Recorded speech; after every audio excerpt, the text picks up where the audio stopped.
সাইয়েদনা বেলাল আল হাবাসি Umayya ইবনে খালাফ ওনার উপর অত্যাচারের steam roller চালালো, কিন্তু ওনার অন্তর থেকে কালেমার বাণীটা ছিনিয়ে নিতে পারল না। মুসা আলাইহিস সালামের উপর অনেক অত্যাচার চালিয়েছিল ফিরআউন, কিন্তু অন্তর থেকে ঈমানকে ছিনিয়ে নিতে পারে নাই। সাইয়েদনা বেলালকে উত্তপ্ত মরুভূমির মধ্যে শুইয়ে দেয়া হলো, পিঠ জ্বলে যাচ্ছিল, পুড়ে যাচ্ছিল। আপনারা জানেন যে আরব দেশের তপ্ত মরুভূমি এতটাই উত্তপ্ত, ওখানে চাল ফেলে দিলে ওইটা মুড়ি হয়ে যায়। সেটার মধ্যে শুইয়ে দিয়ে বলা হলো এবার আল্লাহরে ডাক। এতক্ষণ ডাকছিল লা ইলাহা ইল্লাল্লাহ, কিন্তু তারপরেও এত অত্যাচারের পরেও ঈমান ছিনিয়ে নেওয়া যায় নাই। উনি আল্লাহর সংক্ষিপ্ত নাম নিয়ে জিকির করছিলেন। উনি পড়ছিলেন আহাদ। উনি পড়ছিলেন কি? এই আহাদ সূরাতুল ইখলাসের ভেতরে আছে না নাই? কুল হুয়াল্লাহু আল্লাহুস লাম ইয়ালিদ ওয়া লাম ইয়াকুল লাহু কুফুয়ান আহাদ। তো আহাদ হচ্ছে আল্লাহর নাম। এজন্য আমাদের অন্তর থেকে ঈমান ছিনিয়ে নেওয়া এত সোজা না। চিল্লায় বলেন ঠিক কিনা? মুমিনের কাছে সবচাইতে দামি জিনিস হচ্ছে তার ঈমান। ঈমান যদি চলে যায় সে সব হারালো, তার কিচ্ছু নাই। আর ঈমান যদি তার থাকে, তার সব হারিয়ে গেল, তার কিচ্ছু যায় আসে না। চিল্লায় বলেন ঠিক কিনা? এজন্য আমরা সব সময় কামনা করি যে আল্লাহ তাআলা আমাদেরকে ঈমানের সাথে রাখুক। আমরা পড়ি আমিন। এজন্য সব সময় শুকরিয়া করতে হবে একজনের, যিনি আমাদেরকে ঈমানের উপর থাকার তৌফিক এনায়েত করেছেন। তিনি কে? আল্লাহ। আল্লাহর শুকরিয়া কি কম কম না বেশি বেশি? বিশ্বনবী সাল্লাল্লাহু আলাইহি ওয়াসাল্লাম মসজিদে নববীতে সালাতের ইমামতি করছেন। আল্লাহু আকবার বলে নামাজ শুরু করলেন। রুকুতে গেলেন, রুকু থেকে দাঁড়িয়ে পড়লেন সামি আল্লাহু লিমান হামিদা। ফিসফিস আওয়াজে পেছনে থাকা সাহাবারা পড়লেন রব্বানা ওয়ালাকাল হামদ। এক সাহাবী অতিরিক্ত বাড়িয়ে পড়লেন হামদান কাসীরান তাইয়িবান মুবারাকান ফীহি। পারেন না সবাই? পড়েন হামদান কাসীরান তাইয়িবান মুবারাকান ফীহি। আবার আওয়াজ করে পড়েন হামদান কাসীরান তাইয়িবান মুবারাকান ফীহি। বিশ্বনবী সালাত শেষ করলেন, সালাম ফিরালেন, মুসল্লিদের দিকে মুখ ফিরিয়ে বললেন সামি আল্লাহু লিমান হামিদা বলে যখন আমি দাঁড়িয়েছি, তোমরা ফিসফিস করে পড়েছো রব্বানা ওয়ালাকাল হামদ। কে যেন পড়েছো হামদান কাসীরান তাইয়িবান মুবারাকান ফি? কে পড়েছো? আমি তো এটা কখনো শিখাই নাই। কোত্থেকে পেলে? কেন পড়েছো? দাঁড়াও। কেউ দাঁড়ায় না, ডানে বায়ে সামনে পেছনে কেউ দাঁড়ায় না। সবাই ভয় পেয়ে গেছে যে কি যেন কি হয়। বিশ্বনবী অভয় দিলেন, বললেন যে আমি কিছু বলবো না, দাঁড়াও। বিশ্বনবী অভয় দেওয়ার পর এক সাহাবী হাত তুলে দাঁড়িয়ে বললেন ইয়া রাসূলুল্লাহ আমি পড়েছি। বিশ্বনবী বললেন কেন পড়েছো? আমি তো এটা শিখাই নাই। সাহাবী বললেন ইয়া রাসূলুল্লাহ আল্লাহর প্রশংসা আমার কম কম করলে অন্তর জুড়ায় না, আমার করতে মনে চায় বেশি বেশি। এজন্য আমি নিজ থেকে এটা বানিয়ে বাড়িয়ে মিলিয়ে পড়ে দিয়েছি হামদান কাসীরান তাইয়িবান মুবারাকান ফি। বিশ্বনবী বললেন ভয় নাই, চিন্তা নাই, টেনশনের কোনো কারণ নাই, কারণ আমি সালাতে থাকা অবস্থায় দেখেছি তোমার এই অতিরিক্ত চারটা তাসবির সওয়াবটা বিদউ ওয়া সালাসুনা মালাইকা, 30-এরও বেশি ফেরেশতা কে কার আগে এই সওয়াবটা আল্লাহর আরশে পৌঁছে দিবে এ নিয়ে আকাশে প্রতিযোগিতা চলছিল। এজন্য আল্লাহর প্রশংসা বেশি বেশি করার দরকার আছে না নাই? বিশ্বনবী সব সময় আল্লাহর প্রশংসা করতেন আর দোয়া করতেন আল্লাহ আমি যেন বেশি বেশি আপনার প্রশংসা করতে পারি, আমি যেন আপনার শুকরগুজার বান্দা হতে পারি। আল্লাহুম্মা জাআলনি সাবুরা ওয়া জাআলনি শাকুরা ওয়া জাআলনি ফি আইনি সগীরা ওয়া ফি আ'য়ুনিন নাসি কাবীরা।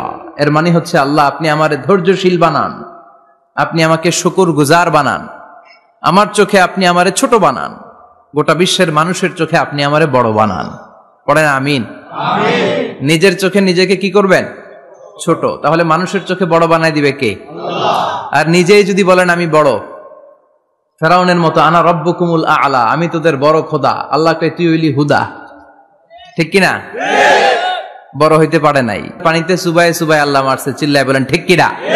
পৃথিবীতে কেউ তো স্থায়ী হয় না, হোক না সে ফেরাউন কি বা নমরুদ, কেউ ভাবে চিরদিন রয় না, কেউ ভাবে চিরকাল রয় না, পৃথিবীতে কেউ তো স্থায়ী হয় না, হোক না সে ফেরাউন কিবা নামরুদ। কেউ ভাবে চিরদিন রয় না, কেউ ভাবে চিরকাল রয় না। চিল্লায় বলেন ঠিক কিনা?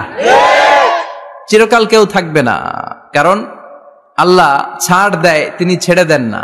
মনে রাখবেন, আল্লাহ কি দেয় আর কি দেয় না। ফেরাউনরে কি দিছিল? ছাড় দিছে, ছাইরা দিছে। নমরুদরে কি দিছে? ছাড় দিছে, ছাইরা দিছে। এখনো দেখা যায় আল্লাহ অনেককে ছাড় দেয়, ঢিল দেয়, সুযোগ দেয়, কিন্তু আল্লাহ ছেড়ে দিবেন না। চিৎকার করে বলেন ঠিক কিনা?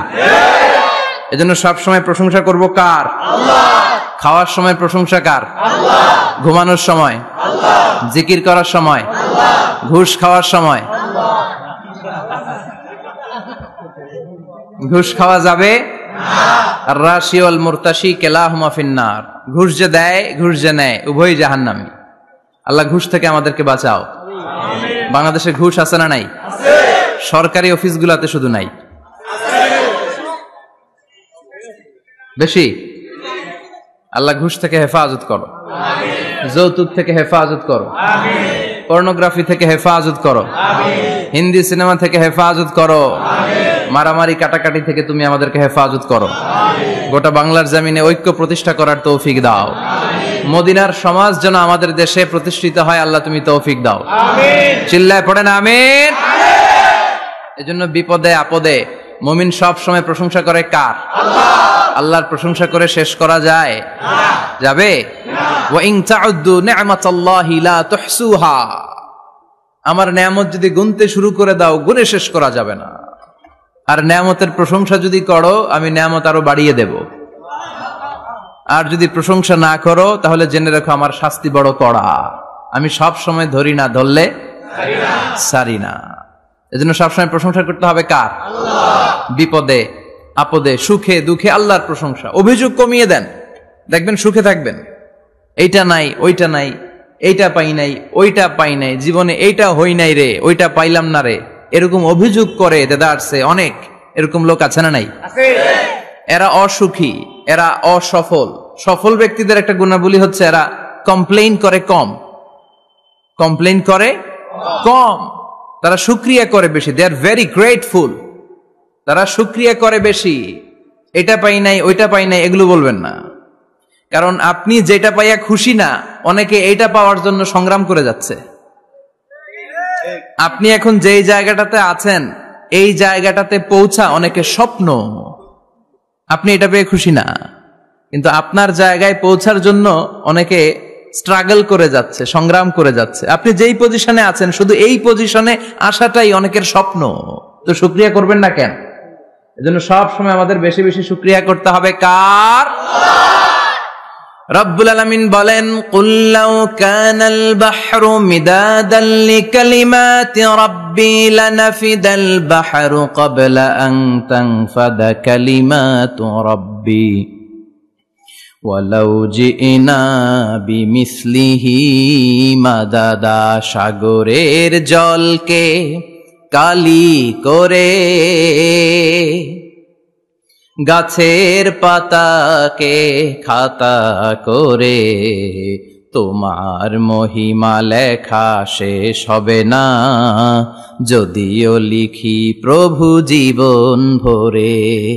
সাগরের জলকে কালি করে, গাছের পাতাকে খাতা করে, তোমার মহিমা লেখা শেষ হবে না, যদিও লিখি প্রভু জীবন ভরে। সাগরের জলকে কালি করে। চিল্লায় বলেন ঠিক কিনা? সব সাগর মহাসাগরের জল যদি কালি হয়ে যায়, কি উপমা দিলেন আল্লাহ। সব সাগরের পানি যদি কালি হয়ে যায়, সব গাছের পাতাও যদি খাতা হয়ে যায়, আর সাগরের জল নামক কালি দিয়ে গাছের পাতা নামক খাতার উপরে যদি আমি আল্লাহর প্রশংসা তোমরা লিখতে শুরু করে দাও, সাগরের জল শেষ হয়ে যাবে, গাছের সব পাতাগুলো ফুরিয়ে যাবে, আমি আল্লাহর প্রশংসা করে শেষ করা যাবে না। সুবহানাল্লাহ। বাড়িতে যায় বলবেন সাগরের জল চারটেখানে কথা। কয়টা সাগর দেখছেন আপনি? কয়টা সাগর ঘুরছেন? প্রশান্ত মহাসাগর দেখছেন আপনি? আটলান্টিক মহাসাগর দেখেছি আমরা? দেখি নাই। প্রশান্ত মহাসাগরের সবচেয়ে গভীর জায়গার নাম মারিয়ানা ট্রেঞ্চ। প্রায় 36,000 ফিট ওইটা ডেপথ, গভীরতা। কয় হাজার ফিট গভীর? আপনার বাড়ির যে পুকুর কয় হাত গভীর? হ্যাঁ, 36,000 ফিট। Can you imagine? কল্পনা করতে পারেন 36,000 ফিট গভীর এটা মারিয়ানা ট্রেঞ্চ, প্রশান্ত মহাসাগর। আর এই পৃথিবীর সবচেয়ে উঁচু যে পাহাড়টা, এটার নাম মাউন্ট এভারেস্ট। এটার উচ্চতা প্রায় অ্যাপ্রক্সিমেটলি অ্যারাউন্ড 29,000 ফিট। পাহাড়, পৃথিবীর সবচেয়ে উঁচু পর্বত শৃঙ্গ মাউন্ট এভারেস্ট 29,000 ফিট। আর পৃথিবীর সবচেয়ে গভীর সাগর, প্রশান্ত মহাসাগরের সবচেয়ে গভীর জায়গা মারিয়ানা ট্রেঞ্চ, ওইটা নাকি 36,000 ফিট। তাহলে ওই পাহাড়কে তুলে ধরে এনে প্রশান্ত মহাসাগরের সবচেয়ে গভীর জায়গা মারিয়ানা ট্রেঞ্চের উপর যদি ছেড়ে দেয়া হয়, পুরো পাহাড় ডুবে যাবে। সুবহানাল্লাহ নাই? পুরো পাহাড় ডুবে যাবে, উপরে পানি থেকে যাবে প্রায় 7,000 ফিট। আল্লাহু আকবার। এই পৃথিবীর দ্বিতীয় গভীরতম সাগরের নাম আটলান্টিক মহাসাগর। এ সাগরের সবচেয়ে গভীর জায়গার নাম হচ্ছে পুয়ের্টো। এই পুয়ের্টো গভীরতা প্রায় 33,000 ফিট। কত? আর সবচেয়ে বড় পাহাড় 29,000 ফিট। তো এই সাগরেও যদি বড় পাহাড়টা, পৃথিবীর সবচেয়ে উঁচুতম পর্বত শৃঙ্গকে এনে ছেড়ে দেয়া হয়, পুরো পাহাড় পানিতে তলিয়ে তো যাবেই, এর উপরে আরো পানি থেকে যাবে 4,000 ফিট। সাগর, মহাসাগর, পানি বেশি না কম? জোরে বলেন। কি বিশাল আটলান্টিক মহাসাগর! লম্বায় তো অনেক বড়, আড়াআড়ি ভাবে এটারে ক্রস করে অনেক প্লেন, অনেক বিমান। আগে কনকর্ড ক্রস করতো হিথ্রো এয়ারপোর্ট থেকে জন এফ কেনেডি এয়ারপোর্টে ল্যান্ড করার জন্য। ঘন্টায় 1000 মাইল বেগে ছুটতো এই প্লেনগুলো। তারপরেও আড়াআড়ি ভাবে, লম্বায় না, আড়াআড়ি ভাবে আটলান্টিক মহাসাগরকে ক্রস করতে 3-4 ঘন্টা লেগে যেত। প্লেন যদি ঘন্টায় চলে 1000 মাইল বেগে, আর আটলান্টিক মহাসাগরের পাশ যেটা প্রশস্ত, এটা ক্রস করতে যদি 3 ঘন্টা লাগে, তাহলে পাশে কয় হাজার কিলোমিটার? 3,000 কিলোমিটার। সুবহানাল্লাহ কইবেন না?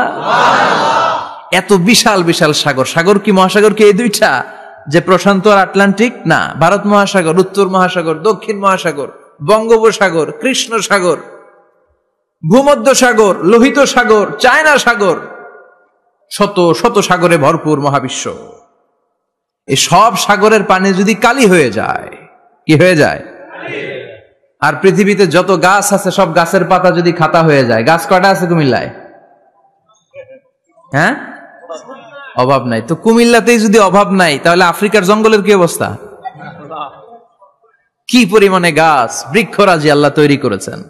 এই সব গাছের পাতা যদি এরকম খাতা হয়ে যায়, আর এই সাগরের জল নামক কালি দিয়ে যদি এই খাতায় আল্লাহর জিকির লিখতে শুরু করেন, প্রশংসা লিখতে শুরু করেন, গাছের পাতাও শেষ, সাগরের পানিও শেষ, শেষ হবে না আল্লাহর জিকির আর প্রশংসা। আল্লাহু আকবার।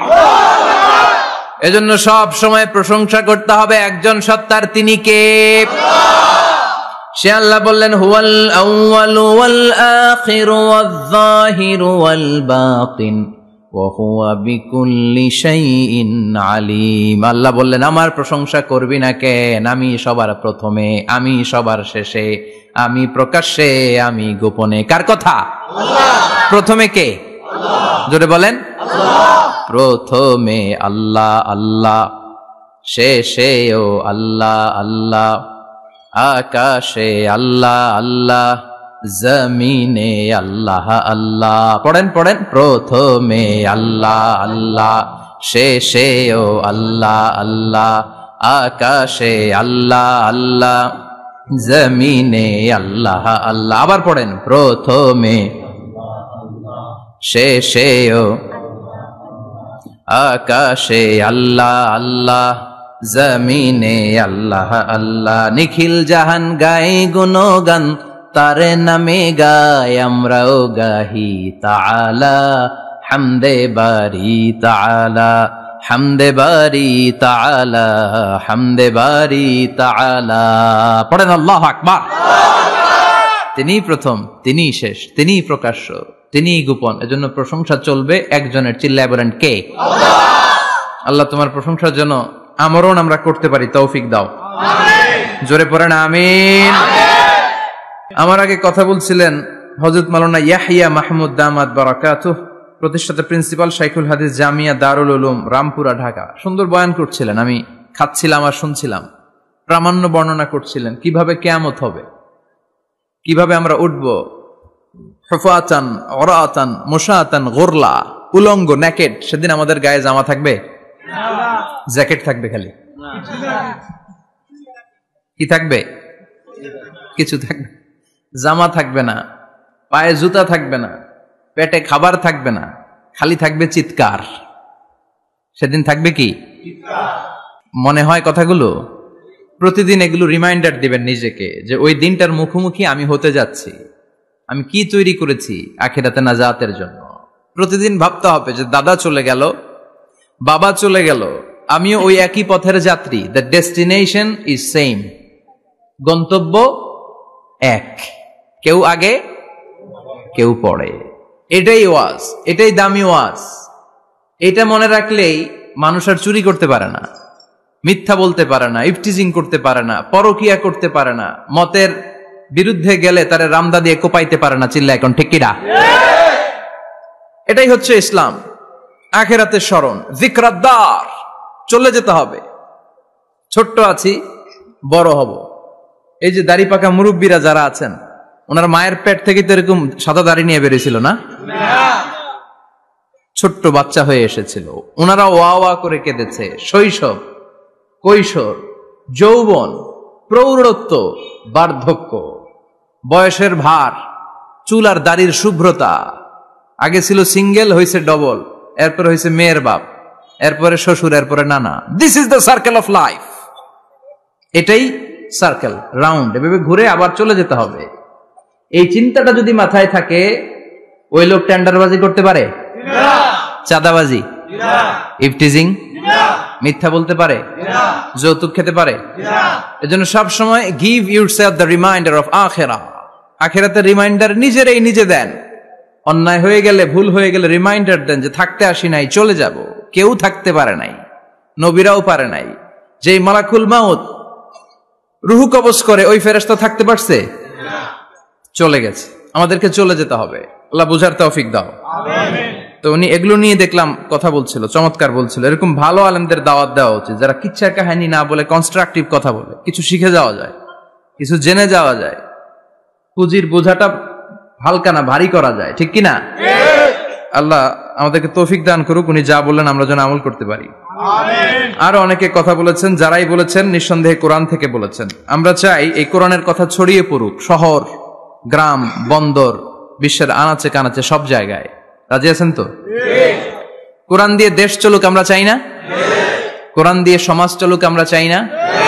কোরআনের ভেতরে সব সমস্যার সমাধান দিয়েছে কে? আল্লাহ।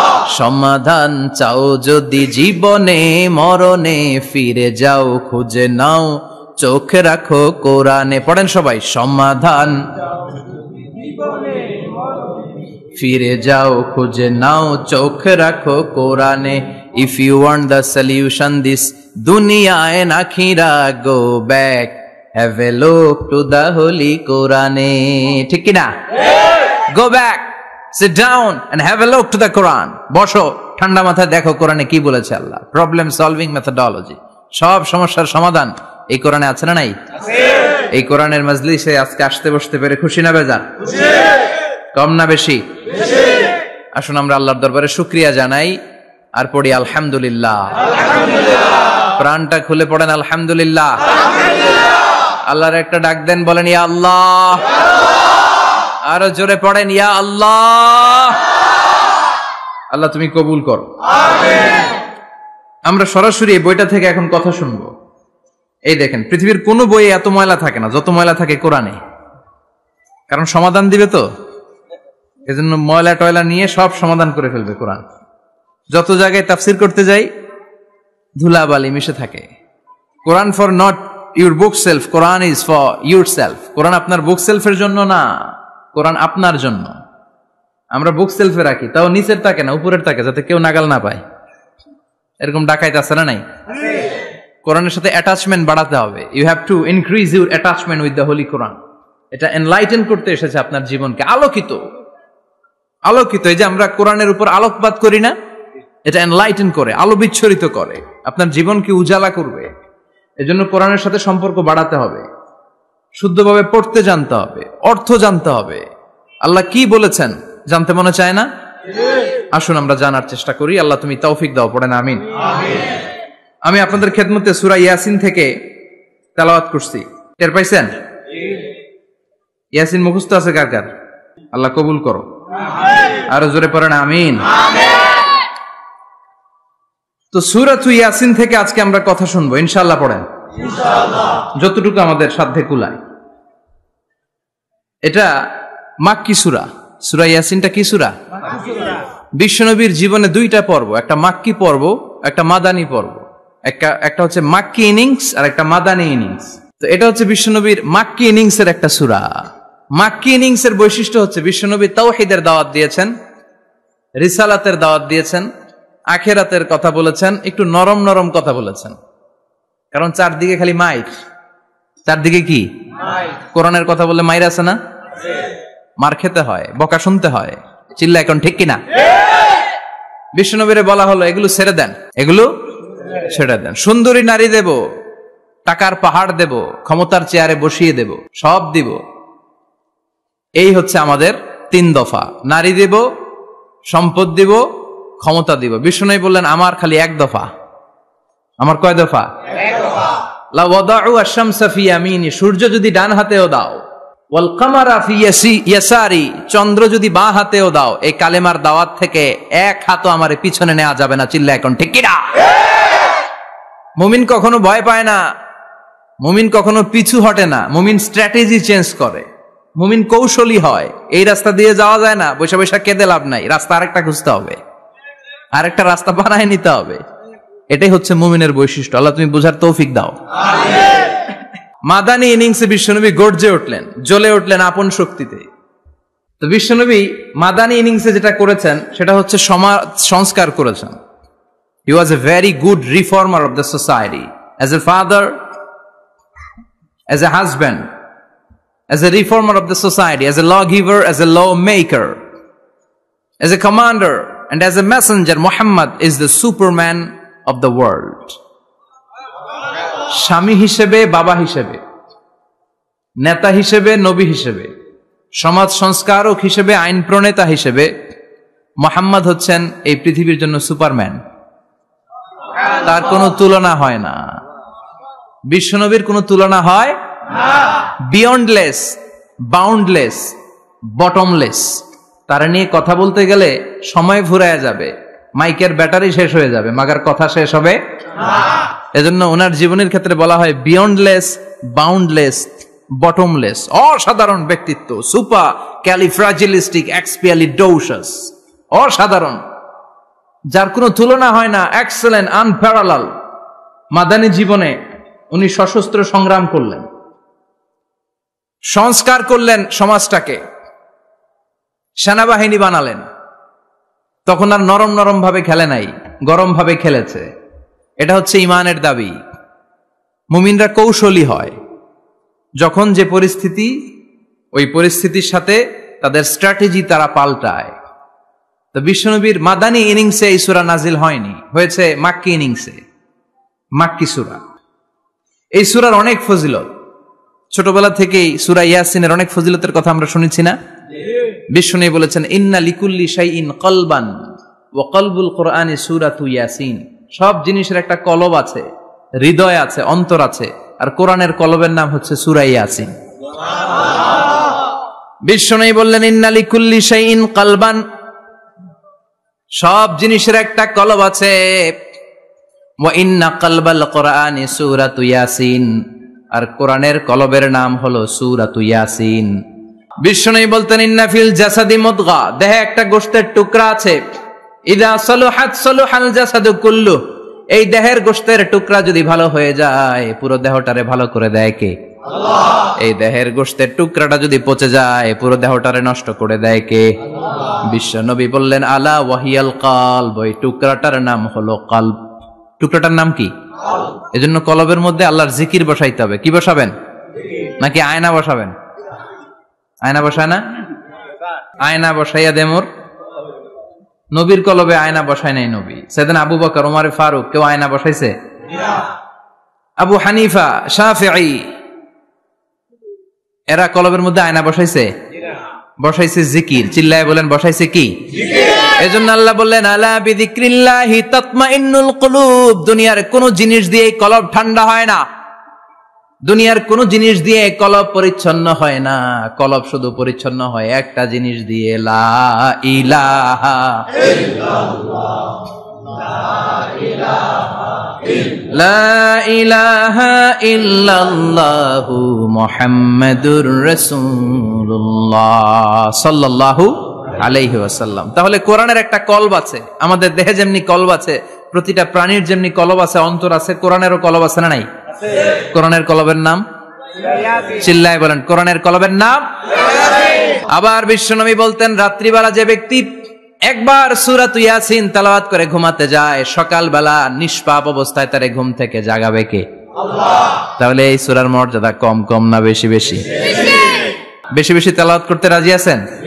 সকাল সন্ধ্যা তেলাওয়াত করবেন তো? সূরা ইয়াসিন ছাড়াও এই সূরার অনেকগুলো নাম তাফসীর গ্রন্থে পাওয়া যায়। এই সূরার একটা নাম হচ্ছে সূরাতুল কাদিয়া। সূরাতুল কাদিয়া তাকদি হাজাতা কারিইহা। যে এই সূরা তেলাওয়াত করে ওই তেলাওয়াতকারীর যে হাজত আছে, প্রয়োজন আছে, এই সূরার বরকতে আল্লাহ তার প্রয়োজন পূরণ করে দেয়। আমাদের জীবনে প্রয়োজন আছে না নাই? কার কাছে চাইবো? বিপদে পড়লে কারে বলবো? আমরা বিপদে পড়লে প্রথমে শেয়ার দেই ফেসবুকে। কোথায় শেয়ার? আগে শেয়ার দিব কার কাছে? মনে থাকবে? বিপদে পড়লে ফেসবুকে শেয়ার দিব না, বন্ধুরে শেয়ার করব না, বউয়ের কাছেও পরে শেয়ার করব, আগে শেয়ার করব কার কাছে? মনে থাকবে?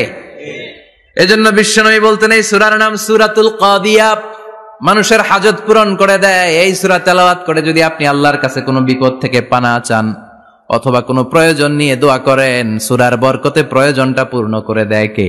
আল্লাহ। কেউ যেটা পারে না পারে কে? আল্লাহ। কেউ যেটা দেয় না দেয় কে? আল্লাহ। কেউ যেটা শোনে না শোনে কে? আল্লাহ। তাহলে পেলাম সূরাতুল কাদিয়া। আরেকটা নাম আছে সূরার, সেটা হচ্ছে সূরাতুল আযীমা, সুমহান সূরা। কি সূরা? সুমহান, আযীমা। এই আযীম আর আযীমা এই শব্দ দুইটা অনেক দামি, আল্লাহ যে কোনো জায়গায় ব্যবহার করেন নাই। বিশ্বনবীর চরিত্রের উপমা দিতে যে আল্লাহ আযীম শব্দ বলেছেন, তাই না? রব্বুল আলামিন বলেন ওয়া ইন্নাকা লাআলা খুলুকিন আযীম। ও নবী, সাধারণ কোন চরিত্র আপনারে আমি দেই নাই, আপনারে আমি দিয়েছি আযীম একটা চরিত্র, খুলুকুন আযীম। And verily indeed you are on a very good standard of character. অসাধারণ চরিত্র দিয়েছে। বিশ্বনবীর চরিত্র বুঝাতে যে আল্লাহ কি শব্দ ব্যবহার করেছেন? কথা বলে না, তাফসীর শিখে যেতে হবে। কোন শব্দ ব্যবহার করেছেন? আযীম। আবার আল্লাহ নিজের পরিচয় দিতে যে আযীম বলেছেন, ওয়ালা ইয়াউদুহু হিফযুহুমা ওয়া হুয়াল আলিয়্যুল আযীম। সুবহানাল্লাহ। আকাশ জমিনের নিয়ন্ত্রণ করতে যে আল্লাহ কখনো ক্লান্ত হয় নাকি? কারণ তিনি হচ্ছেন আল আলিয়্যুল আযীম। আল্লাহু আকবার। তার মানে নবীর চরিত্রের ক্ষেত্রে আযীম, আল্লাহর নিজের সত্তার ক্ষেত্রে আল্লাহ বললেন আযীম। আবার বললেন কিয়ামতের দিন গোটা পৃথিবীটারে আমি নাড়িয়ে দেব, গোটা পৃথিবীতে একটা আমি ভূমিকম্প দিব। এই কথাও কোরআনে আছে না নাই? ইযা জুলজিলাতিল আরদু জিলজালাহা আল কারিয়াতু মাল কারিয়া। পুরো পৃথিবী কাঁপিয়ে দিব। এই কাঁপাকাঁপিটা ওই দিনের ভূমিকম্পটা কি অন্যান্য সময়ের ভূমিকম্পের মতো হবে? এই ভূমিকম্পকে আল্লাহ বলেছেন আযীম। ইন্না জালজালাতাস সাআতি লা শাইউন আযীম।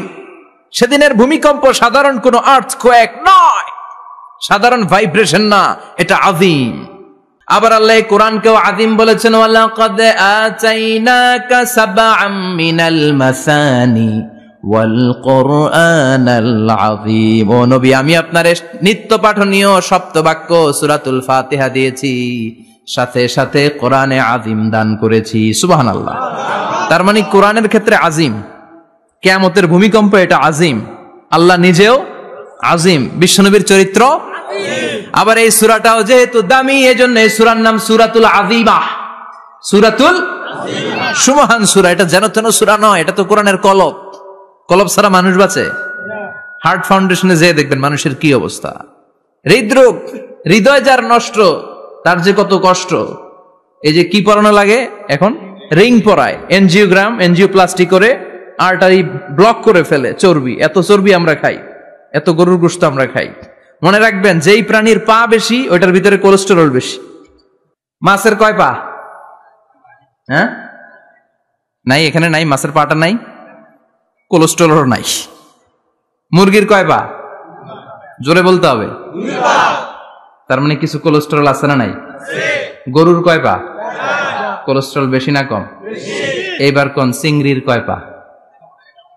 সবচেয়ে বেশি কোলেস্টেরল কন্টেইন করে শ্রিম্প, প্রন, চিংড়ি। এজন্য এগুলো কম খাইতে হবে। তবে 40-এর আগে যারা আছেন ধুমায়া খান, 40-এর পরে এই যে মাটন, ল্যাম্প, ছাগলের গোশ, খাসির গোশ, চিংড়ি, এগুলো আপনার ডায়েট থেকে বাদ দিয়ে দিতে হবে। বুঝতে পেরেছেন? এজন্য এই সূরাটা যেন তেন সূরা নয়, এটা তো কোরআনের কলিজা, হার্ট, হৃদয়। এজন্য সূরাটা সূরাতুল আযীমা। সুবহানাল্লাহ পড়েন। তার মানে 1 নম্বরে পেলাম সূরাতুল কাদিয়াহ, 2 নম্বরে পেলাম সূরাতুল আযীমা, 3 নম্বরে সূরার আরেক নাম হলো সূরাতুল মুইম্মা। সূরাতুল মুইম্মা। মুইম্মার 2 অর্থ। এক অর্থ হচ্ছে এটার বরকতটা আম, সবার জন্য, যেই পড়ে সেই বরকত পায়, এজন্য মুইম্মা। আবার মুইম্মার আরেক অর্থ হচ্ছে যেই সূরা শত্রুকে অন্ধ করে দেয়। কি করে দেয়? এই সূরার প্রথম 9টা আয়াত যদি বিপদে পড়ে, শত্রুর কবলে পড়ে আপনি তেলাওয়াত করেন, শত্রুর চোখটারে অন্ধ করে দিবে কে? আল্লাহ। বিশ্বনবী মক্কা থেকে যখন মদিনায় যায়, হিজরতের সময় বিশ্বনবী সূরাতুল ইয়াসিনের প্রথম 9টা আয়াত তেলাওয়াত করলেন। তেলাওয়াত করে আল্লাহর নাম নিয়ে ঘর থেকে বের হলেন। আশেপাশে কাফেররা ঘুরে কিন্তু বিশ্বনবীরে দেখে না, সবাই খেলে এরকম এরকম করে, ডানে বায়ে হাতায়, বিশ্বনবীর সামনে দিয়ে যায়, কিন্তু কাফেরদের চোখ অন্ধ করে দিয়েছে কে? আল্লাহ। এজন্য কোরআন তেলাওয়াত করলে কাফেরদের চোখকে অন্ধ বানায় দেয় কে? আল্লাহ। এজন্য সূরার একটা নাম হচ্ছে সূরাতুল মুইম্মা। কি নাম? অন্ধ করে দেয়। তাফসিরে কুরতুবীর মুসান্নিফ ইমাম আল কুরতুবী, উনাকে জালিম বাদশা বন্দী করেছিল। ওনার তাফসিরে এসেছে উনি শক্তিশালী লোক ছিলেন, জেলখানা ভেঙে বাঁচার জন্য দিছে দৌড়। উনারেও ধরার জন্য জালিম বাদশার সৈনিকেরা ঘোড়া নিয়ে রওনা হয়েছে। উনিও দৌড়ায়, ঘোড়াও পেছন থেকে আসে। ওমিয়া মানুষ কি ঘোড়ার দৌড়ের সাথে পারে? উনি হাঁটতে হাঁটতে হয়রান হয়ে এক বালুর ময়দানে যে ধপাস করে পড়েছে। ওরাও ঘোড়া দিয়ে এসে নেমেছে, কিন্তু আজীব তামাশা, উনি বালুতে ধপাস করে পড়েই সূরাতুল ইয়াসিনের প্রথম 9 আয়াত তেলাওয়াত করতে শুরু করেছেন। ওরা নিচে নেমে ডানে বায়ে সামনে পিছনে খালি খুঁজে, কিন্তু দেখে না, সামনে কিন্তু বসা। ওদের চোখটার অন্ধ করে দিছে কে? আল্লাহ। বিশ্বাস হয়? এজন্য বিপদে পড়লে সূরাতুল ইয়াসিনের প্রথম 9 আয়াত পড়তে রাজি আছেন? আল্লাহ তুমি তৌফিক দাও। আমিন। আর জোরে পড়েন আমিন। আমিন। এজন্য আল্লাহ চমৎকার ভাবে এই সূরাটা শুরু করে দিলেন। 2টা কাটা অক্ষর দিয়ে আল্লাহ বললেন ইয়াসিন ওয়াল কুরআনিল হাকীম ইন্নাকা লামিনাল মুরসালিন আলা সিরাতিম মুস্তাকিম। পড়েন সুবহানাল্লাহ। সুবহানাল্লাহ। ইয়াসিন। সূরাটা শুরু করলেন কি দিয়ে? ইয়াসিন। এটা কি কোনো বাক্য? এটা কি কোনো শব্দ? এটা কি অক্ষর? 2টা। প্রথম অক্ষরের নাম, দ্বিতীয়টা আওয়াজ করে বলেন, প্রথম অক্ষরটার নাম, দ্বিতীয়টা। খুব চমৎকার না? বাক্য দিয়ে এই সূরাটা শুরু করে নাই। যেমন ইযা জুলজিলাতিল আরদু জিলজালাহা, এই সূরার প্রথম আয়াত, এটা একটা বাক্য না? ওয়াদ-দুহা ওয়াল-লাইলি ইযা সাজা, বাক্য না? কিন্তু ইয়াসিন, এটা কি কোনো বাক্য? না। এটা কি কোনো শব্দ? না, এটা কাটা 2টা অক্ষর। সুবহানাল্লাহ পড়েন। সুবহানাল্লাহ। আল্লাহ 114টা সূরার প্রায় 29টা সূরা এরকম কাটা কাটা অক্ষর দিয়ে শুরু করেছেন। সুবহানাল্লাহ নাই? সুবহানাল্লাহ। এই 29টা সূরা কখনো আল্লাহ একটা অক্ষর দিয়ে শুরু করেছেন, কখনো 2টা অক্ষর দিয়ে, কখনো 3টা দিয়ে, কখনো 4টা দিয়ে, কখনো 5টা দিয়ে। একটা অক্ষর দিয়ে আল্লাহ কোরআনের সূরা শুরু করেছেন। এরকম একটা সূরা বলেন, নুন ওয়াল কলামি ওয়া মা ইয়াসতুরুন। নুন, নুন দিয়ে সূরা শুরু হয়ে গেছে। তারপরে কফ, এক অক্ষর দিয়ে সূরা শুরু হয়ে গেছে। সুবহানাল্লাহ পড়েন। সুবহানাল্লাহ। এবার বলেন 2 অক্ষর দিয়ে সূরা শুরু হয়েছে এরকম সূরা বলেন। আমিন। এত দূরে যান কেন? এটা আছে না নাই? আছে। ইয়াসিন। সুবহানাল্লাহ পড়েন। ইয়াসিন 2 অক্ষর দিয়ে। তারপরে হামিম। এবার 3 অক্ষর দিয়ে আল্লাহ সূরা শুরু করছেন এরকম। আলিফ লাম মিম, তাসিন মিম। আল্লাহু আকবার। আবার 4টা অক্ষর দিয়ে সূরা শুরু হয়েছে, এরকম আছে না নাই? আবেশরাব কোন? আলিফ লাম মিম র, আলিফ লাম মিম সদ, আছে না নাই? আবার 5টা কাটা অক্ষর দিয়ে সূরা শুরু হয়েছে, এরকম সূরাও আছে না নাই? সূরা মারিয়ামের শুরুতে কি আছে? কাফ হা ইয়া আইন সাদ। সুবহানাল্লাহ পড়েন। এরকম প্রায় 29টা সূরা আল্লাহ কাটা কাটা অক্ষর দিয়ে শুরু করেছেন, কোন বাক্য দিয়ে নয়, কোন শব্দ দিয়ে নয়। কি দিয়ে? হারফ দিয়ে। হারফ, এই হারফগুলোরে বলে হুরুফ আত-তাহাজ্জি বা হুরুফ আল-মুকাত্তাআত, কাটা কাটা অক্ষর। মনে রাখবেন কোরআনের আয়াতগুলো 2 ভাগে বিভক্ত, একটা মুহকাম, একটা মুতাশাবিহ। মুহকাম মানে যেগুলোর অর্থ আমরা জানি, যেগুলোর ব্যাখ্যা আমরা জানি, যেটার ইন্টারপ্রিটেশন, এক্সপ্লেনেশন আমাদের জানা আছে। আর মুতাশাবিহ আমরা অর্থ জানি না, আমরা ব্যাখ্যা জানি না, এটা দিয়ে আসলে কি বুঝাইছে আমরা কেউ জানে না। জানে একজন, চিল্লায় বলেন তিনি কে? আল্লাহ বলেন ওয়া ইন কুনতুম ফি রাইবিম মিম্মা নাযালনা আলা আবদিনা ফাআতু বিসূরাতিন মিন মিসলিহি ওয়াদউ শুহাদাআকুম মিন দুনিল্লাহি ইন কুনতুম সাদিকিন। আল্লাহ বললেন ও জাহেলি যুগের লোকেরা, শোনো শোনো, এত আরবি কবিতা বানাতে পারো, এত গল্প লিখতে পারো, আরবিতে এত নোবেল বানাতে পারো, উপন্যাস বানাতে পারো, আর্টিকেল লিখতে পারো, আমার নবীর উপর যে কোরআন আমি নাজিল করেছি, এই কোরআনের ব্যাপারে অন্তরে যদি কোনো সন্দেহ থাকে, বাপের বেটা হলে পারলে কোরআনের মতো একটা সূরা বানিয়ে নিয়ে আসো। পারছে? কিয়ামত পর্যন্ত কেউ পারবে না। বিশ্বনবী যেই জামানাতে এসেছিলেন, ওই জামানায় আরবি ভাষা সাহিত্যের উৎকর্ষতা সাধিত হয়েছিল। আরবি ভাষার এতটা উৎকর্ষ পৃথিবী কখনো দেখে নাই। কবিতা, গদ্য, পদ্য, গল্প, উপন্যাস, রচনা, প্রবন্ধ, আর্টিকেলের শয়লাভ।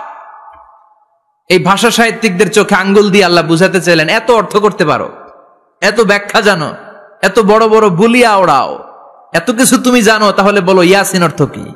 সুবহানাল্লাহ কইবেন না? তাইলে বল নুন অর্থ কি? কফ মানে কি? আলিফ লাম রা মানে কি? ফাবুহিতাল্লাযী কাফার। কেউ জানে না, কেউ উত্তর দিতে পারে না। কোন সুবহানাল্লাহ। এটা কোরআনের মুজিজা, এটার অর্থ কেউ জানে না। আর এগুলোর অর্থ নিয়ে খোঁচাখুচি করাও ঠিক না। তবে মুফাসসিরিন ইকরাম এগুলোর কিছু অর্থ সম্ভাব্য বলার চেষ্টা করেছেন। যেমন ইয়াসিনের অর্থ ইবনে আব্বাস বলেছেন, এর অর্থ হতে পারে ইয়া ইনসান, হে মানুষ। সুবহানাল্লাহ পড়েন। কেউ কেউ বলেছে এটার অর্থ হতে পারে ইয়া সাইয়্যিদ আল মুরসালিন। কেউ কেউ বলেছেন ইয়াসিন হতে পারে ইসমুল্লাহ, আল্লাহর নাম। কেউ বলেছেন এটা হতে পারে ইসমুন লিন নবী, বিশ্ব নবীর নাম। আবার কেউ কেউ বলেছেন ইয়াসিন হতে পারে এই কোরআনে কারিমের একটা নাম। কোন সুবহানাল্লাহ। এই সম্ভাব্য সব কথাগুলো বলে পৃথিবীর সব মুফাসসিররা বলতে বাধ্য হয়েছেন আল্লাহু আ'লামু বিমুরাদিহি বিহি। এটার দ্বারা আসল অর্থ যে কি এটা আমরা কেউ জানি না। জানে কে? আল্লাহ। চিৎকার করে বলতে হবে, জানে কে? আল্লাহ। তাহলে ইয়াসিন মানে আমরা জানি না। ইয়াসিনের অর্থ আমরা ছেড়ে দেব কার উপর? আল্লাহ। এরপর আল্লাহ বললেন ওয়াল কুরআনিল হাকীম, প্রজ্ঞাময়, বিজ্ঞানময় কোরআনের শপথ। ওয়াল কুরআনিল হাকীম, বিজ্ঞানময়, প্রজ্ঞাময় কোরআনের শপথ বা কসম। ওয়াল কুরআনিল হাকীম, যে ওয়া, এই ওয়াটারে আরবিতে বলে ওয়া আল কাসামিয়া। কি বলে? ওয়া আল কাসামিয়া, কসম কাটার জন্য আল্লাহ এই ওয়া ব্যবহার করেছেন। যত জায়গায় কোরআনে আল্লাহ কসম কেটেছেন, ওই কসমের শব্দটার আগে ওয়া আছে না নাই? ও মিয়া, কোরআনে আল্লাহ সময়ের শপথ করেছেন, কসম কেটেছেন, যুগের কসম কেটেছেন। যুগের সময়ের আরবি হলো আল আসর। এই আসরের আগে ওয়া আছে না নাই? কি বলছে আল্লাহ? ওয়াল আসর, ওয়াল। আবার 3 ফলের কসম আল্লাহ কোরআনে কেটেছেন। কি বলেছেন? ওয়াত্তিন, মানে 3-এর কসম। জাইতুনের কসম কেটেছেন, বলেছেন ওয়াজ জাইতুন। তুর পাহাড়ের কসম কেটেছেন, বলেছেন ওয়া তুর সিনিন। যত জায়গায় কসম তত জায়গায় ওয়াও আছে না নাই? পাহাড়ের নামে কসম কেটেছেন, আল্লাহ বলেছেন ওয়া তুর। সূর্যের নামে কসম কেটেছেন, আল্লাহ বলেছেন ওয়াশ শামসি ওয়া দুহাহা। সুবহানাল্লাহ কইবেন না? সুবহানাল্লাহ। ফজরের নামে কসম কেটেছেন, কি বলেছেন? ওয়াল ফাজর। জিলহজ মাসের প্রথম 10 রাতের কসম কেটেছেন, কি বলেছেন? ওয়া লায়ালিন আশর। জোর আর বেজরের কসম কেটেছেন, আল্লাহ বলেছেন ওয়াশ শাফঈ ওয়াল ওয়াতর। সূরাতু ইয়াসিনে কাটা কাটা দুইটা অক্ষরের পরে রব্বুল আলামিন কোরআনের কসম কেটেছেন, এজন্য আল্লাহ বলেছেন ইয়াসিন ওয়াল কোরআনিল হাকিম। ইয়াসিন ওয়াল কোরআনিল হাকিম, প্রজ্ঞাময় বিজ্ঞানময় কোরআনের শপথ। কোরআনের মধ্যে বিজ্ঞান আছে না নাই? বেশি না কম? বিশ্বাস হয় না নাস্তিকদের কথা বিশ্বাস হয়? নাস্তিকরা বলে কোরআনের মধ্যে বিজ্ঞান নাই, কোরআনের মধ্যে সায়েন্স নাই, কোরআনের ভেতরে টেকনোলজি নাই। কিন্তু কোরআন বলে এমন কিছু নাই, মানুষের প্রয়োজনীয় এমন কিছু নাই যেটা আমার ভিতরে নাই। আল্লাহু আকবার। আল্লাহ বললেন মা ফররাতনা ফিল কিতাবি মিন শাই, কিতাবের মধ্যে আমি কিছু বাদ রেখে দেই নাই। ইতিহাসের কথা বলেছি, পাতালপুরীর কথা বলেছি, ঊর্ধ্ব জগতের কথা বলেছি, মহাকাশের কথা বলেছি, cosmology, astrology, geology, zoology, botany, human anatomy, embryology, সবকিছুর কথা কোরআনের মধ্যে দিয়েছে কে? আল্লাহ। কোরআনের ভেতরে মানুষের কথা আছে না নাই? আছে। কোরআনের মধ্যে গাভীর কথা আছে না নাই? গাভীর কথাও আছে। কই আছে? হ্যাঁ, সূরাতুল গাভীর সূরা। সুবহানাল্লাহ কইবেন না? সুবহানাল্লাহ। মানুষের কথা আছে সূরাতুল ইনসান, জিনদের কথা আছে সূরাতুল জিন, মাকড়সার কথা আছে সূরাতুল আনকাবুত, মৌমাছির কথা আছে সূরাতুন নাহাল। মৌমাছির কথা বলেছেন, দুধের কথা বলেছেন, প্রাণীর কথা বলেছেন, খাদ্যের কথা বলেছেন, মানুষের দেহ বৈশিষ্ট্যের কথাও বলেছেন। চিৎকার করে পড়েন আল্লাহু আকবার। আল্লাহ বললেন ওয়া আওহা রাব্বুকা ইলান নাহলি আনিত্তাখিযি মিনাল জিবালি বুয়ুতাও ওয়া মিনাশ শাজারি ওয়া মিম্মা ইয়ারিশুন। সুবহানাল্লাহ পড়েন। ওয়া আওহা রাব্বুকা ইলান নাহল, আল্লাহ মৌমাছির কাছে সিক্রেট মেসেজ পাঠিয়েছেন। সুবহানাল্লাহ পড়েন। ওহীকে আরবিতে বলে সিক্রেট মেসেজ। সায়েন্টিফিক আলোচনা শুরু হইতেছে, মনোযোগ আছে না গেছে? জিমানি ধরছে? হ্যাঁ, মনোযোগ আছে না গেছে? লিল্লাহি তাকবীর, লিল্লাহি তাকবীর, লিল্লাহি তাকবীর।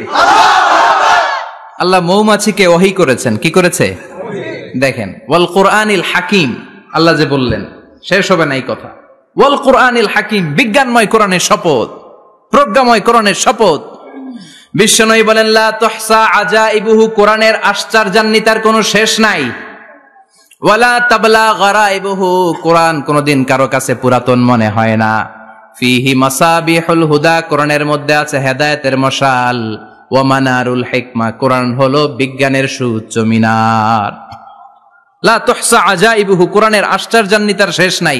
যতই পড়বেন আপনি আশ্চর্য হয়ে যাবেন, যতই স্টাডি করবেন, যতই অধ্যয়ন করবেন, আপনার চোখকে খুলে দিবে কে? আল্লাহ। ওয়ালা তাবলা গারাইবুহু, কোরআন কখনো পুরাতন হয় না। পুরান হয় নাকি?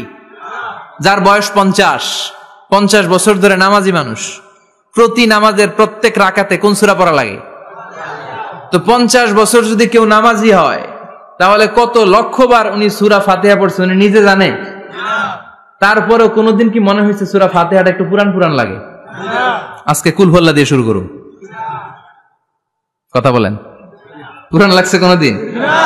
এত পড়ছি এটা, আজকে আর এটা না, আজকে আর একটা, এরকম মনে হয়?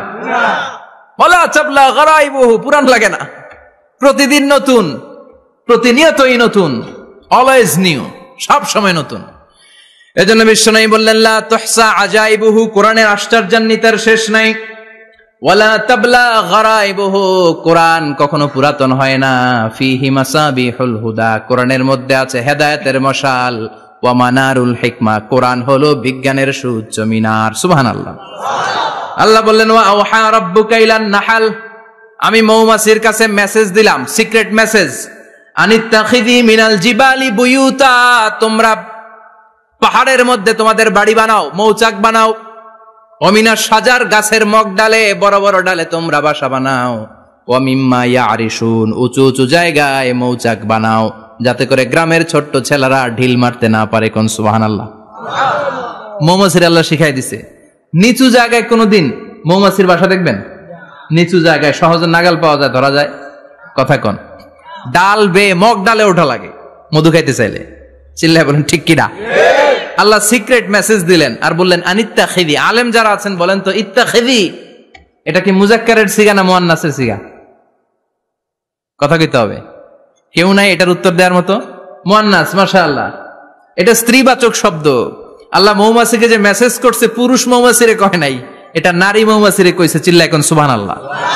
এখন গবেষণা করে দেখা গিয়েছে কার্ল ভন ফ্রিচ, একজন অস্ট্রিয়ান বিজ্ঞানী, উনি এটা নিয়ে গবেষণা করে 73 সালে 1973 নোবেল পেয়ে গেছে। এই আয়াতের উপর গবেষণা করে আল্লাহ কেমন করে সিক্রেট মেসেজ দিয়েছেন, কেমন করে মৌমাছি মৌচাকের বাসা বাঁধে, কেমন করে মধু আহরিত হয়, এটার উপর গবেষণা করে উনি একটা বই লিখেছেন, দ্য ডান্সিং বিজ। নেচে যাওয়া মৌমাছিগুলো, নাচতে নাচতে যেতে থাকা মৌমাছিগুলোর উপর একটা বই লিখে দ্য ডান্সিং বিজ লিখে উনি নোবেল প্রাইজ পেয়েছেন এই মধুর উপরে। চিল্লায় পড়েন আল্লাহু আকবার। এখন কোরআনের আয়াত থেকে বোঝা গেল আনিত্তাখিযি মিনাল জিবালি বুয়ুতা, আল্লাহ নারী মৌমাছিকে বলেছেন মৌচাক বানাও, তোমাদের মধু রাখার জন্য বাসা বানাও। কার্ল ভন ফ্রিচ গবেষণা করে পেয়েছে মৌচাকের বাসা বানানো হয়, মধু আহরণ করা হয়, যেই মৌমাছিটা নেতৃত্ব দেয় এটা পুরুষ মৌমাছি নয়, এটা হলো মহিলা মৌমাছি। কোন সুবহানাল্লাহ।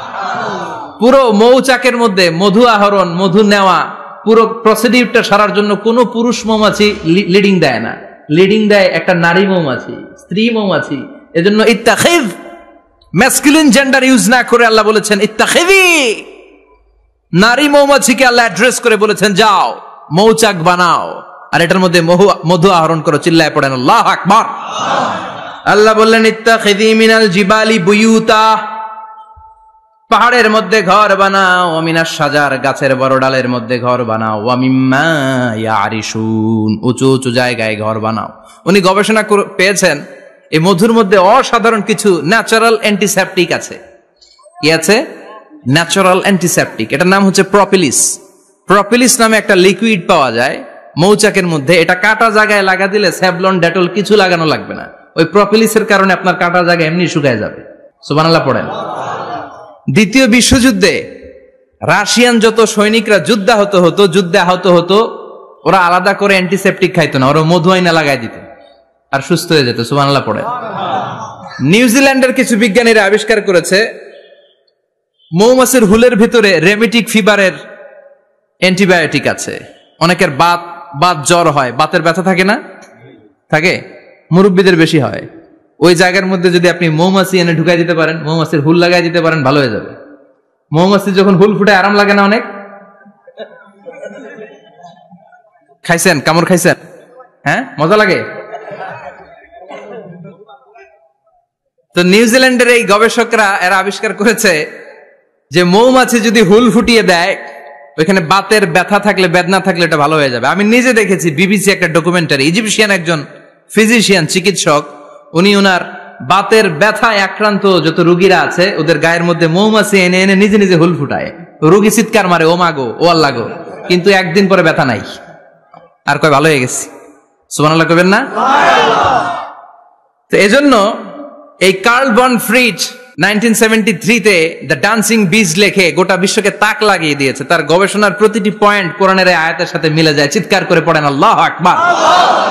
এই যে আমরা মধু খাই, এই মৌচাকের ভেতরে অন এন অ্যাভারেজ অ্যারাউন্ড 60,000 মৌমাছি থাকে।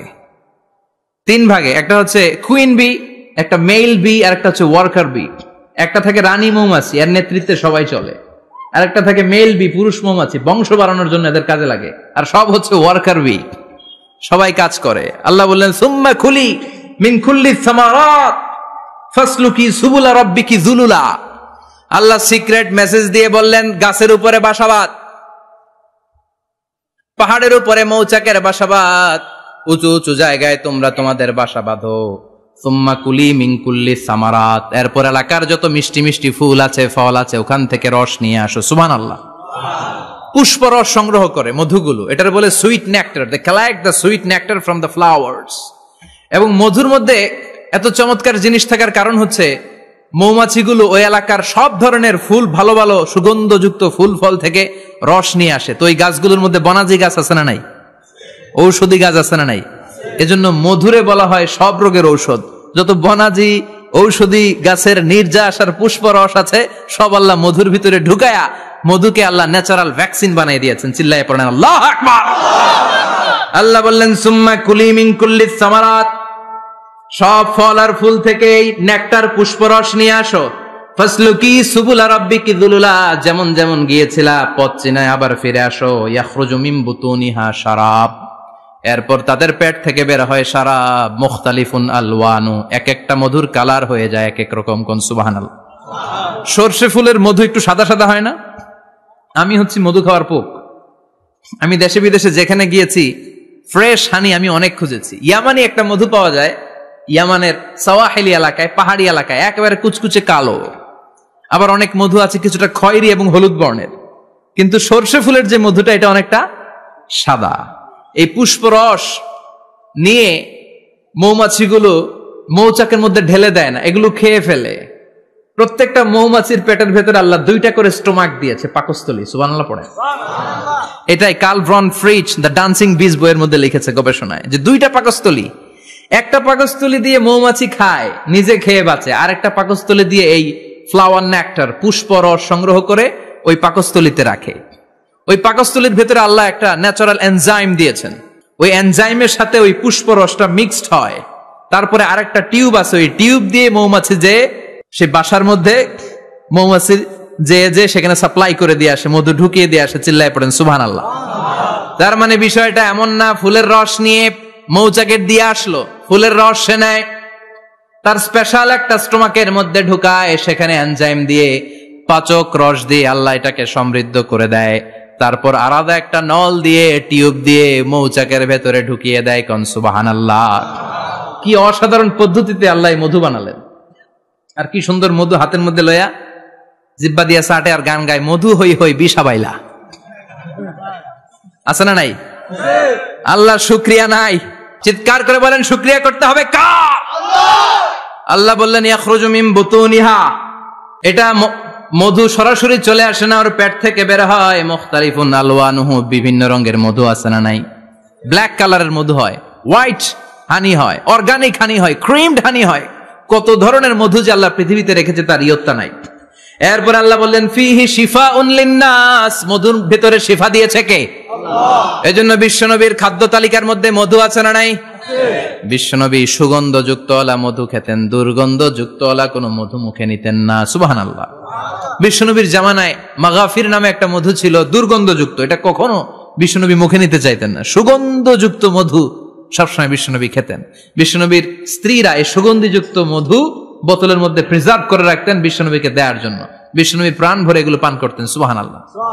বিশ্বনবী যে সমস্ত খাদ্যগুলো পছন্দ করতেন হাদিসে এসেছে। বিশ্বনবী রুটি খেতেন, খেজুর খেতেন, খেজুর, খেজুর চিনেন?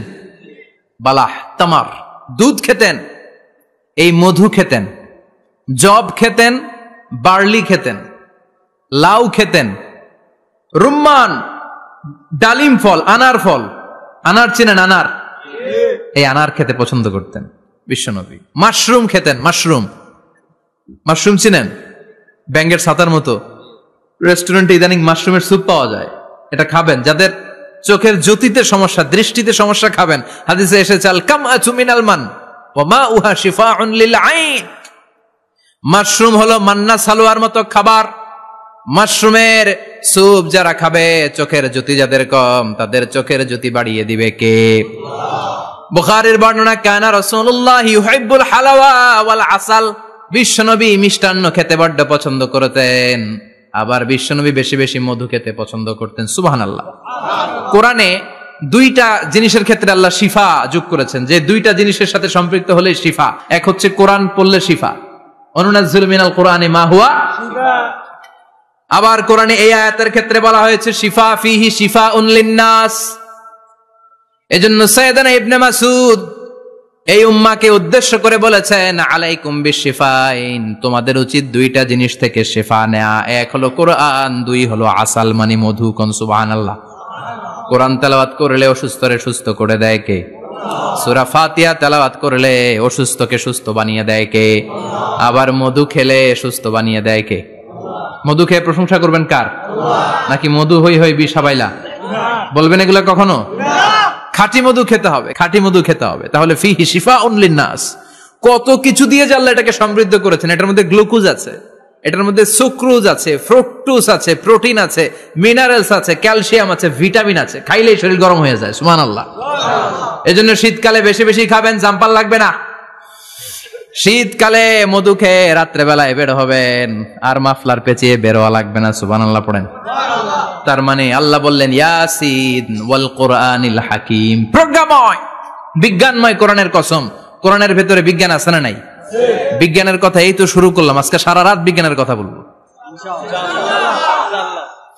থাকবেন কতক্ষণ? হ্যাঁ, স্লোগান দেন লিল্লাহি তাকবীর। এরপরে আল্লাহ বললেন গোলাম ওয়া ইন্না লাকুম ফিল আনআমি লাইবরা, প্রাণীকুলের দিকে নজর করে তাকাও, প্রাণীকুলের মধ্যে আমি তোমাদের জন্য নিদর্শন রেখেছি। নুসকিকুম মিম্মা ফি বুতুনিহি, এই প্রাণীকুলের পেট থেকে একটা চমৎকার জিনিস আমি বের করে দেই, এটার নাম হচ্ছে দুধ। এটা কি? দেখেন একই আয়াতের মধ্যে আল্লাহ মধুর কথাও বললেন, আবার দুধের কথাও বললেন। দুধটা কিভাবে হয়, উৎপন্ন হয়, মধু কেমনে হয়, ইঞ্চি ইঞ্চি কথা এই কোরআনের ভেতরে তুলে ধরলেন কে? আল্লাহ বললেন মিমবাইনি ফারসি ওয়া দামিল লাবানা, গোবর আর রক্তের মাঝখান দিয়ে আমি দুধ বের করি। সুবহানাল্লাহ পড়েন। আমরা যাই এই গাভীর ওলান টানা শুরু করি সকালবেলা বিসমিল্লাহ বলে, কিন্তু কেমনে যেটা আসে ওইদিকে নজর নাই। ডাকাত বিসমিল্লাহ বলে শুরু করে না, দুধ খাই আলহামদুলিল্লাহ পড়েন, আছে না নাই? আল্লাহ বলেন মেকানিজমটা শোনো কেমনে আমি খাওয়াই। আল্লাহ বললেন মিমবাইনি ফারসি ওয়া দামিল লাবানা, গোবর আর রক্তের মাঝখান দিয়ে আমি দুধ বের করে দেই। সুবহানাল্লাহ। গরু যে ঘাস খায়, এই ঘাস থেকে রক্ত হয় আর গরুর গোবর হয়। পেটের একদিকে থাকে গোবর, আরেক দিকে থাকে রক্ত। রক্ত দুর্গন্ধ, গোবরও দুর্গন্ধ। রক্ত নাপাক, গোবরও নাপাক, এই দুই নাপাক আর দুর্গন্ধের মাঝখান দিয়ে সুগন্ধযুক্ত দুধ বের করে দেয় কে? আল্লাহ বললেন মিমবাইনি ফারসি ওয়া দামিল লাবানা, গরু যে খাবারগুলো খায় ওই খাবারের এক পাশ দিয়ে গোবর হয়ে যায় আর এক পাশ দিয়ে রক্ত হয়ে যায়, মাঝখান দিয়ে দুধ বের করে দেয় কে? What a amazing mechanism of discharging milk from animal's body. What an amazing mechanism. একদিক দিয়ে গোবর দুর্গন্ধ, আরেক দিক দিয়ে ঘাস খাওয়ার কারণে রক্ত হয়, মাঝখান দিয়ে দুধ বের হয়ে যায়। সুবহানাল্লাহ। আবার বাছুর ছাড়া দুধ পাওয়া যায় না। গাভী আছে কার কার? হাত তোলেন তো। বাছুর ছাড়া দুধ পাওয়া যায়? শুধু গাভী, বাছুর নাই, দুধ আসবে? আবার এই যে বিশাল বড় ওলান 20 কেজি দুধ দেয় প্রতিদিন, এই ওলান কাটলে দুধ পাওয়া যায়? এক ফোঁটা দুধও ওলানটা কেটে টুকরা টুকরা করলে আপনি পাবেন না। এটা আলাদা মেকানিজম। এটা ভিতর থেকে একটা নির্যাস, বাছুর নিয়ে দুইটা ঢু মারবেন, ওই নির্যাস দিয়ে দুধ বেরোতে থাকবে গোবর আর রক্তের মাঝখান দিয়ে। এজন্য বিশ্বনবী বলতেন বেশি বেশি দুধ খাও। দুধ হলো সুষম খাদ্য। পৃথিবীতে আবিষ্কৃত যত খাবার আছে দুধের চাইতে ভালো খাবার আছে নাকি? কথা কন। মানুষ পানি খেয়ে 3-4 দিন বাঁচে জানেন, আর পানির মধ্যে লবণ দিলে 7-8 দিন বাঁচতে পারবেন। আর দুধ পাইলে আজীবন বাঁচবেন। দুধ খেয়ে যদি হজম করতে পারেন, দুধ খেয়ে হজম করতে পারলে আজীবন বেঁচে যাবেন। সুষম খাদ্য। বিশ্বনবী যে রাতে মেরাজে যাবেন, সিদরাতুল মুনতাহা পার হওয়ার পরে বিশ্বনবীর পরীক্ষা শুরু হলো। বিশ্বনবীকে বুখারীর বর্ণনা 3টা গ্লাস দেয়া হলো। কাদাহ ফিহি লাবান, এক গ্লাসের মধ্যে দুধ ছিল, ওয়া কাদাহ ফিহি আসাল, আরেক গ্লাসের মধ্যে ছিল মধু, আরেক গ্লাসের মধ্যে ছিল মদ। কাদাহুন ফিহি খামার। বিশ্বনবীকে 3টা গ্লাস দিয়ে বলা হলো নবী চুজ করেন কোনটা নেবেন। এক গ্লাসে মধু, আরেক গ্লাসে দুধ, আরেক গ্লাসের মধ্যে বিশ্বনবীকে দেয়া হলো মদ। বিশ্বনবী বললেন যে এই গ্লাসের ভেতরে দুধ আছে, আমি ওই পেয়ালাটা নিলাম। সাইয়েদনা জিবরাইল বললেন ইয়া রাসূলুল্লাহ আখাসতাল ফিতরা, আপনি যেমন নিছেন তেমন। সুবহানাল্লাহ কইবেন না? বিশ্বনবী দুধ খেতে পছন্দ করতেন, আর বিশ্বনবী বলতেন আলাইকুম বি আলবানিল বাকার, বেশি বেশি গরুর দুধ খাবা। ফাইন্নাহা তুরাম্মু মিনাল আশজার, কেননা এটা সবুজ লতা পাতা ঘাস পাতার নির্যাস। গরু কি খায়? ঘাস খায় না? এই ঘাসের নির্যাস হচ্ছে দুধ। বিশ্বনবী বলতেন বেশি বেশি দুধ খাবা। ফিহি শিফা, এর মধ্যে শিফা আছে। ফি লাবানিহা শিফা ওয়া লুহুমিহা দা, গরুর দুধে আছে শিফা, গরুর গোশতের মধ্যে আছে রোগ। সুবহানাল্লাহ কোন। কত বড় ফিলোসোফার বিশ্বনবী। বিশ্বনবী বলে গিয়েছেন গরুর দুধ বেশি খাও, কিন্তু গোশ বেশি খাইও না। আর আমরা গরুর গোশ পাইলে কোপায় ফেলাই। সাদা ভাত আর ঝাল গরুর মাংস যদি হয়, ওই যে অনেকের জিহ্বায় পানি চলে আসছে। সুবহানাল্লাহ কইবেন না? বিশ্বনবী বলতেন দুধ খাও, গোশ খাইও কম। গরুর গোশত কম খাবা, গরুর দুধ বেশি খাবা, সুস্থ রাখবে কে? আল্লাহ। আবার বিশ্বনবী মায়েদেরকে বলেছেন, ও মায়েরা, সন্তান হওয়ার পরে 2 বছর দুধ খাওয়াবা। আল্লাহু আকবার। ওয়াল ওয়ালিদাতু ইউরদি'না আওলাদাহুন্না হাওলাইনি কামিলাইনি লিমান আরাদা আন ইউতিম্মার রাদা'a। সন্তান যারা পেয়েছো মায়েরা, বোনেরা, 2 বছর দুধ খাওয়া সন্তানকে সুস্থ রাখবে কে? আল্লাহ। বাচ্চা ডেলিভারির পরপরই আল্লাহ তাআলা মায়ের বুকে একটা দুধ দেয়, এটাকে বলে শাল দুধ। এটা হচ্ছে বাচ্চার জীবনের প্রথম প্রাকৃতিক টিকা। সুবহানাল্লাহ কয় না? সুবহানাল্লাহ। এটা বেবির জীবনে ন্যাচারাল প্রাকৃতিক টিকা, প্রতিষেধক আল্লাহ দিয়ে দিয়েছে। আপনার বাচ্চাকে টিকা দিন, স্লোগান আছে না? 5টা 7টা টিকা দেয়া লাগে, প্রথম টিকাটা আল্লাহ নিজেই ফ্রি দিয়ে দিছে। এটা শাল দুধের ভেতরে পাওয়া যায়। এজন্য বাচ্চাকে শাল দুধ খাওয়াতে হবে, তার ব্রেনের গ্রোথ হবে, সে শক্তিশালী হবে, সে দেশপ্রেমিক হবে, সে আল্লাহওয়ালা হবে। চিল্লা এখন ঠিক কিনা? যে মায়েরা বাচ্চারে দুধ খাওয়ায় ওই বাচ্চারা মায়েরে ভালোবাসে বেশি। আর যেই মা গুলো বাচ্চারে দুধ না খাওয়ায় আর ডানু খাওয়ায়, আর কি কি আছে, হরলিক্স আর সিরালেক, কমপ্লেন, যারা এগুলো খাওয়াবে, ডানু খাওয়াবে, যারা ল্যাকটোজেন খাওয়ায়, যারা বুকের দুধ খাওয়াতে চায় না কোনো কারণ ছাড়া, 2 বছর বাচ্চারে দুধ দিতে চায় না, এই বাচ্চাগুলো বড় হলে ওই মারে বৃদ্ধাশ্রমে দিয়ে আসবে। কথা কন, কথা কন। এজন্য মায়েরা, বোনেরা, সন্তান হলেই তাকে বুকের দুধ দিয়ে আল্লাহর পক্ষ থেকে যে টিকাটা, এই টিকাটা পেটের ভেতরে ঢুকাই দিতে হবে। চিল্লা এখন ঠিক কিনা? এটা হচ্ছে ন্যাচারাল টিকা। এজন্য আল্লাহ বললেন, ইয়াসিন ওয়াল কোরআনিল হাকিম। ইয়াসিন, বিজ্ঞানময় কোরআনের শপথ। কোরআনের মধ্যে বিজ্ঞান আছে না নাই? অভাব নাই। কয়টা শুনবেন? আল্লাহ কসমোলজির কথা বলেছে, অ্যাস্ট্রোলজি কথা। কসমোলজি হচ্ছে সৃষ্টি তত্ত্ব। কসমোলজি কি? সবাই বলেন, কসমোলজি কি? আল্লাহ বললেন, আওয়ালাম ইয়ারাল্লাযীনা কাফারু আন্নাস সামাওয়াতি ওয়াল আরদা কানাতা রাতকান ফাফাতাকনাহুমা। কাফেররা কি দেখে না মহাবিশ্বের সবকিছু একসাথে মিলে ঝিলে ছিল, বিশাল এক বিস্ফোরণের মাধ্যমে আমি মহাবিশ্ব তৈরি করেছি। সুবহানাল্লাহ। আদিতে, শুরুতে কিন্তু সব আকাশ, বাতাস, জমিন, চন্দ্র, সূর্য, নক্ষত্র, গ্রহ, নীহারিকা পুঞ্জ, গ্যালাক্সি, ব্ল্যাক হোল, সবকিছু মিলেমিশে একসাথে ছিল। এটার ঘনত্ব ছিল খুব বেশি। মহাবিশ্বের সবকিছু ছিল একটা বিন্দু। এটাকে বিজ্ঞানীরা নাম দিয়েছে দ্য সিঙ্গুলারিটি, মহা একত্ব। এরপর একটা প্রচন্ড বিস্ফোরণের মধ্য দিয়ে মহাবিশ্ব সৃষ্টি হয়েছে।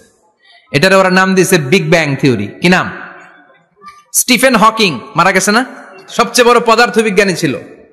সে একটা বই লিখেছে, from the brief history of time, a brief history of time from big bang two black hole. সেখানে সে প্রমাণ করেছে কোরআনের এই আয়াত, কানাতা রাতকান, মহাবিশ্বের সবকিছু একটা বিন্দু ছিল। চাঁদ, সূর্য, গ্রহ, তারা সবকি ছিল। কথা বলেন, সবাই বলেন, একটা মাত্র বিন্দু ছিল। আল্লাহ বলেন, don't the disbeliever observe that the heavens and earth were joined together, then I separated with a gigantic sound, explosion. সব একসাথে ছিল, চাঁদ, তারা, আকাশ, নদী, নালা সব একসাথে।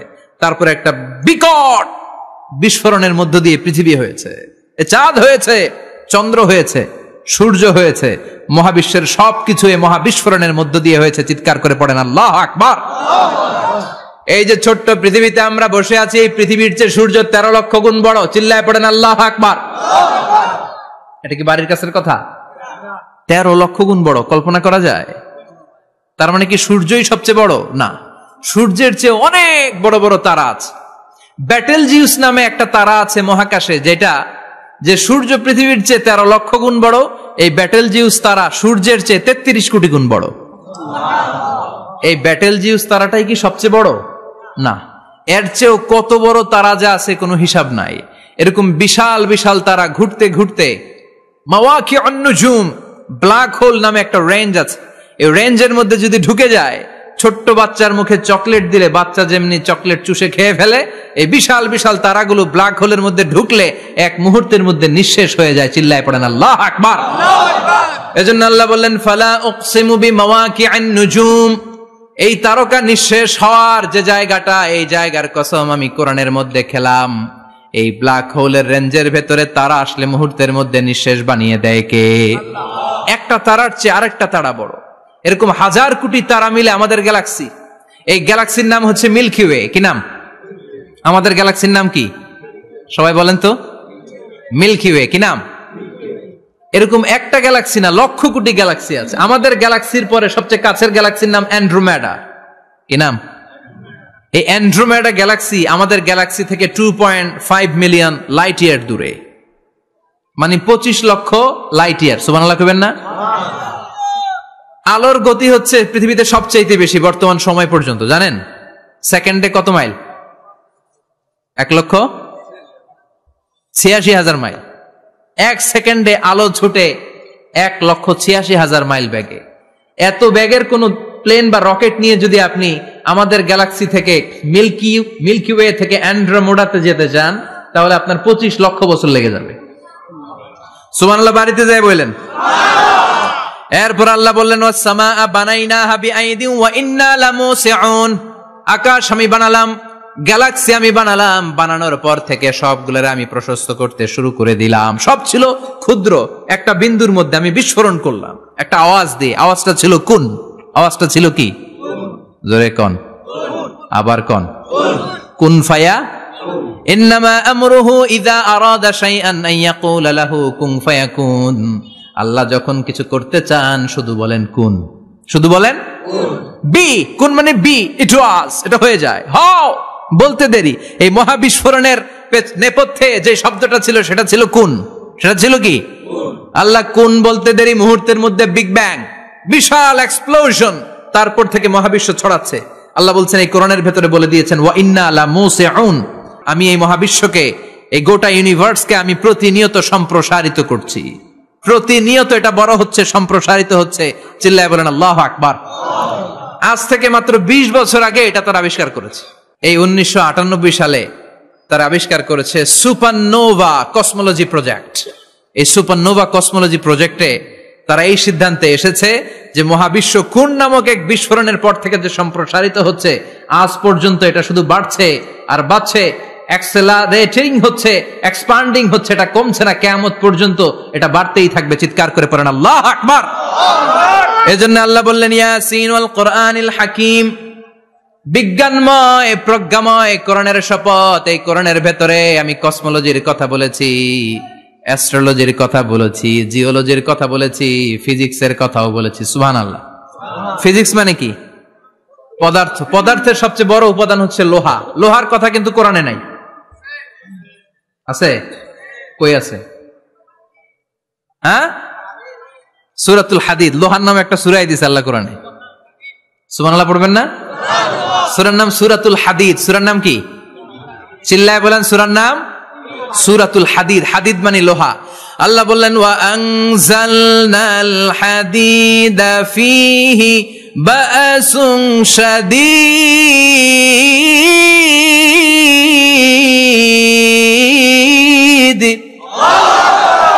ওয়া আনজালনাল হাদিদ ফীহি বা'সুন শাদীদ। আমি লোহা নাজিল করলাম আর লোহার ভেতরে আমি ভয়ঙ্কর শক্তি ঢুকাইয়া দিলাম। সুবহানাল্লাহ।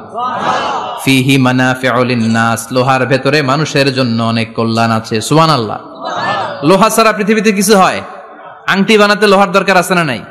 ঘড়ি বানাতে, গাড়ি বানাতে, বাড়ি বানাতে, মোবাইল বানাতে, হেলিকপ্টার, প্লেন, রকেট, মাইকের স্ট্যান্ড। সুবহানাল্লাহ কোন?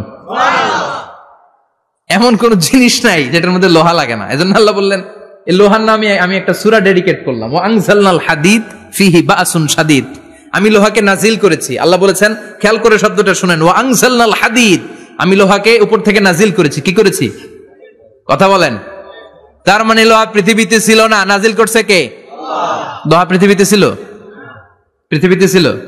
পৃথিবীতে থাকলে নাজিল করবেন কেন? এই যে কোরআনটা পৃথিবীতে আগে ছিল, নাজিল করছে কে? কোন ফেরেশতাকে দিয়ে? সাইয়েদনা জিবরাইল। কোন নবীর উপর? বিশ্বনবী মুহাম্মদুর রাসূলুল্লাহ। আল্লাহু আকবার। তার মানে ওহি পৃথিবীতে ছিল না, আল্লাহ উপর থেকে নাজিল করেছেন। নুজুল মানে উপর থেকে নিচের দিকে আসা। এই নুজুল শব্দ ব্যবহার করে আল্লাহ বললেন, ওয়া আনজালনাল হাদিদ।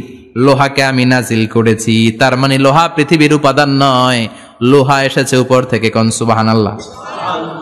বিজ্ঞানীরা, পদার্থবিদ যারা গবেষণা করে এটাই পেয়েছেন, লোহা আসলে পৃথিবীর না। লোহা পৃথিবীতে উৎপাদন করা হয় নাই। লোহার যে মলিকিউল, অণু আছে, লোহার একটা অণু তৈরি করার মতো ক্ষমতা পৃথিবীর নাই। ইভেন এই সৌরজগতের কোনো কিছু নাই। সূর্যের তাপেও লোহা তৈরি হতে পারে।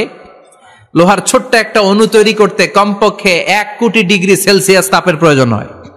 তার মানে এটা পৃথিবীর কোনো উপাদান নয়, এটা আনজালনাল হাদিদ। আল্লাহ বলেন, মহাবিস্ফোরণের কারণে গলিত অন্য কোন তারার ভেতর থেকে লোহার উপাদান আমি পৃথিবীর ভিতরে এনে ঢুকিয়ে দিয়েছি। তার মানে পদার্থের কথা কোরআনে আছে না নাই? সুবহানাল্লাহ কইবেন না? এরপরে বায়োলজির কথা আছে না নাই? বায়োলজিক্যাল অ্যাসপেক্ট অফ মাউন্টেন্স, কেমন করে পাহাড়ি রেঞ্জ তৈরি হলো, আছে না নাই? ওয়াজআলনাল জিবালা আওতাদা, পাহাড়কে আমি পেরেক মেরে দিয়েছি। অমিয়া কাঠের ভেতরে যখন পেরেক মারেন, পেরেকের বেশিরভাগ অংশ কাঠের ভেতরে ঢুকে যায়, উপরে দেখা যায় সামান্য, ঠিক কিনা? তো লোহা যদি আল্লাহ পেরেক মারেন, উপরে যা দেখা যায় এটা সামান্য, আসল পাহাড় তো মাটির নিচে। সুবহানাল্লাহ কইবেন না? আসল পাহাড় কোথায়? পেরেক যদি কাঠের মধ্যে ঢুকিয়ে দেন, পুরো পেরেকটা কাঠে ঢুকে যায় না, উপরে দেখা যায় কদ্দুর? সামান্য। পাহাড়ের যা আপনি দেখেন এটা তো পেরেকের মাথা, পুরো পাহাড়টা আল্লাহ জামিনের ভেতরে গেড়ে দিয়েছেন। চিল্লায় পড়েন আল্লাহু আকবার। আবার আল্লাহ বললেন, অমিনাল জিবালি জুদাদুম বিদু ওয়া হুমরুম মুখতালিফুন আলওয়ানু, আছে না নাই? ওয়া গরাবিবু সুদ, আল্লাহ বলেন নানা রঙের পাহাড় পর্বত মহাবিশ্বে আমি তৈরি করেছি। কোন পাহাড় হচ্ছে রক্তিম বর্ণের, কোন পাহাড়কে বানিয়েছি আমি কৃষ্ণ বর্ণের, কোন পাহাড়কে বানিয়েছি আমি শুভ্র বর্ণের, কোন পাহাড়ের রং কালো, কোনটা সাদা, কোনটা নীল, আছে না নাই? মহাবিশ্ব যখন তৈরি হয়েছে, পৃথিবীর মধ্যে 7টা টেকটনিক প্লেট তৈরি হয়েছে। 7 tectonic plates create the mountain range on earth. পৃথিবীতে এই পাহাড় তৈরির কারণ হচ্ছে 7টা প্লেট, এগুলোর 7 টেকটনিক প্লেট বলে। এই প্লেটগুলোর কারণে পৃথিবীতে এই রং বেরঙের পাহাড় তৈরি হয়েছে। কত রঙের যে পাহাড় আছে। আরব বিশ্বে পাথরের পাহাড়, বাংলাদেশে মাটির পাহাড়, ব্রুনাই, সিঙ্গাপুর, ইন্দোনেশিয়াতে যদি যান আরেক ধরনের পাহাড়। চায়নার একটা শহর আছে গানজু সিটি, কি নাম? এই গানজু সিটিতে একটা পাহাড় আছে রেইনবো মাউন্টেন, ওখানে 7 রঙের পাহাড় পাওয়া যায় এক জায়গায়। সুবহানাল্লাহ কইবেন না? রেইনবো মানে কি? রংধনু। রংধনুর কয় রং? কথা কন।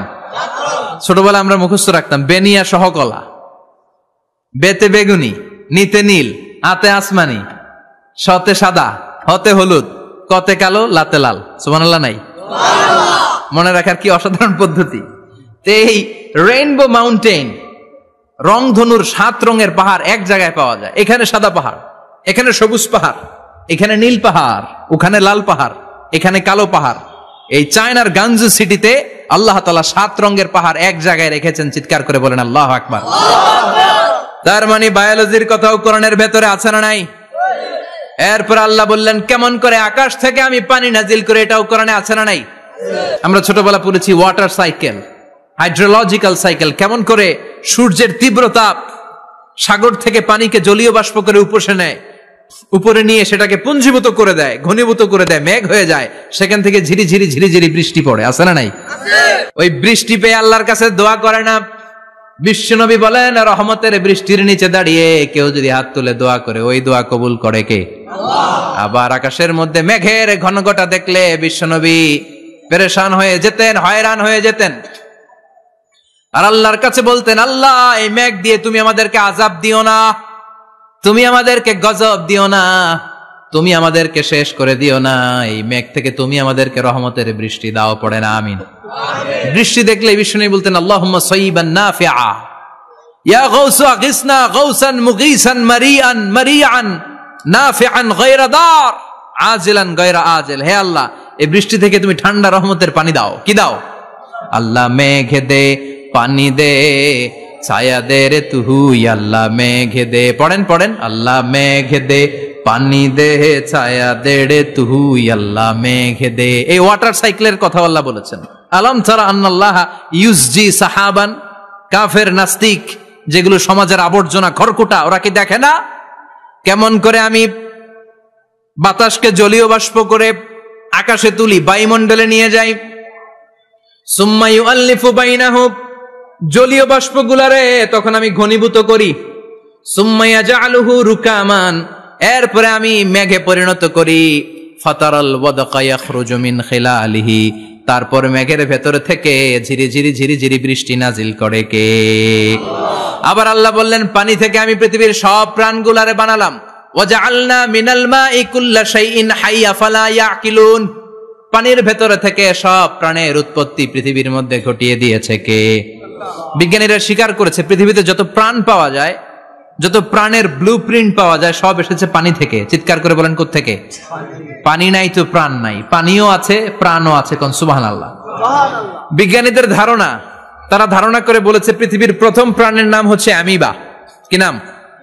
ওরা বলেছে এটা এককোষী জীব। It's a very small unicellular organism found ever in the world.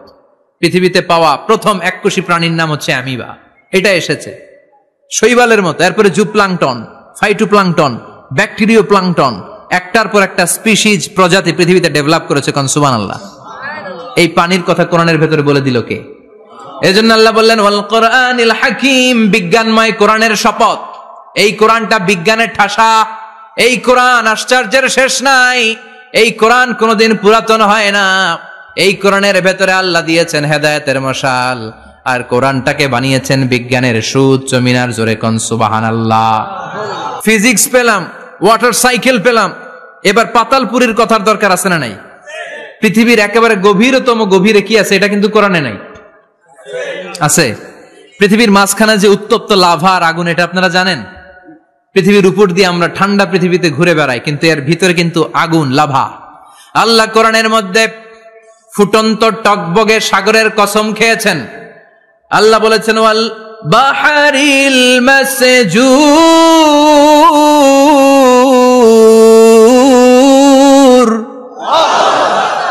আমি কোরআনের ভেতরে ফুটন্ত টকবগে সাগরের পানির কসম খেলাম। পড়েন সুবহানাল্লাহ। সাগরের পানির, ফুটন্ত টকবগে সাগরের পানির কসম। সাগরের পানি আবার ফুটন্ত হয় কি করে? পানি কি হয়? ঠান্ডা। পানি কি? কথা বলেন। আল্লাহ পৃথিবীর ভেতরকার কথা চিন্তা করে বলেছেন, ওয়াল বাহরিল মাসজুর।